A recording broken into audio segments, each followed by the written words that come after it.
Caitlin Clark's name has become synonymous with excellence, determination, and the rise of women's basketball into mainstream American culture. In a few short years, she has gone from being a young girl shooting hoops in the driveway of her Iowa home to one of the most recognizable sports figures in the United States. Her story is not simply one of talent, but of tireless effort, discipline, and an unshakable belief in her ability to reach the highest level of competition. To understand her achievements and the hard work that underpins them, one must look back at her early life, her family influences, her high school career, and the monumental impact she had at the University of Iowa. Caitlin Clark was born on January 22, 2002, in Des Moines, Iowa. She grew up in a sports-oriented family that valued not only athletic achievement but also dedication, teamwork, and perseverance. Her father, Brent Clark, had played basketball and baseball at Simpson College, and her mother, Nitsi Clark, also encouraged athletic participation. Caitlin's brothers, Blake and Colin, were athletes as well, Blake playing football at Iowa State. This strong athletic environment provided Caitlin with both inspiration and competition from an early age. Unlike many children who casually pick up sports, Caitlin displayed an unusual obsession with basketball.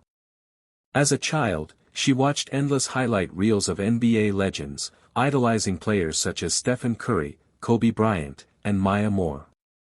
She was captivated by their ability to change games through skill and confidence. She would later incorporate Curry's deep three-point shooting and flashy play into her own style, showing that she was not afraid to adopt techniques often reserved for male athletes and adapt them into her own unique game. From the start, she showed signs of her relentless drive. Family members recall her waking up early to practice shooting in the driveway, often long before school began. Unlike many children who needed encouragement to train, Caitlin required no push. The game was her passion, and her hard work was self-driven. Her natural competitiveness also meant that she was never satisfied with being average. She wanted to be the best player on the court every time she stepped onto it, and that mentality would define her career. Caitlin attended Dowling Catholic High School in West Des Moines, Iowa. It was here that her reputation as a basketball prodigy truly began to spread. From her freshman year onward, she displayed elite scoring ability, ball handling skills, and court vision that were far beyond her years. Coaches and scouts took notice almost immediately, and it became clear that she was destined for greatness.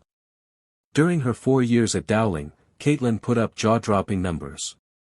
She averaged 33.4 points per game as a senior, often putting her team on her back. As Caitlin Clark moved forward in her career, the expectations surrounding her grew heavier, but so did her ability to handle them. She learned to thrive under the pressure of packed arenas, national television broadcasts, and the constant comparison to legends of the game.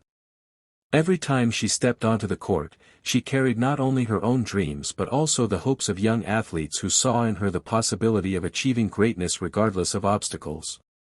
The intensity of competition in women's college basketball reached new heights, and Clark was right at the center of it, shaping the narrative and pushing the boundaries of what fans thought was possible.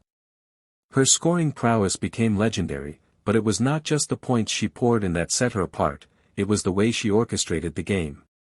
She had an almost instinctive understanding of how to control tempo, find her teammates in perfect rhythm, and shift the energy of a game with one explosive play. Her three-pointers from well beyond the arc became a trademark, leaving defenders helpless and fans in awe. Each shot symbolized the countless hours of solitary work in empty gyms, repeating the same motion until it became muscle memory. But Clark's influence stretched far beyond basketball mechanics. She became a cultural figure, someone who represented dedication, perseverance, and the belief that women's sports deserved the same attention and respect as men's. Ticket sales skyrocketed whenever she played, viewership records were broken, and little girls showed up with signs that read, "I want to be Caitlin Clark." This visibility changed the conversation around women's basketball, showing that it could attract massive audiences and command national attention. Clark embraced this responsibility gracefully, understanding that her journey was about more than personal success, it was about paving the way for the next generation. The sacrifices she made to reach this point were immense. The glamorous highlights often hid the exhaustion, the injuries, the long bus rides, and the endless grind of balancing athletics with academics. Yet, Clark never allowed setbacks to define her. Even when she faced losses on the biggest stages, she responded with humility and determination, using failure as fuel. Her resilience became a core part of her identity, teaching fans and fellow athletes that greatness is not just about winning but about showing up every day with unwavering commitment. As she broke records and set new standards, Clark remained grounded in her love for the game. She often spoke about how basketball had been her escape, her passion, and her purpose since childhood. That connection never wavered, even as fame grew and opportunities multiplied. The purity of her motivation, playing simply because she loved the sport, was evident in her energy on the floor. That authenticity resonated with audiences in a way that statistics alone could not capture. By the time her college career neared,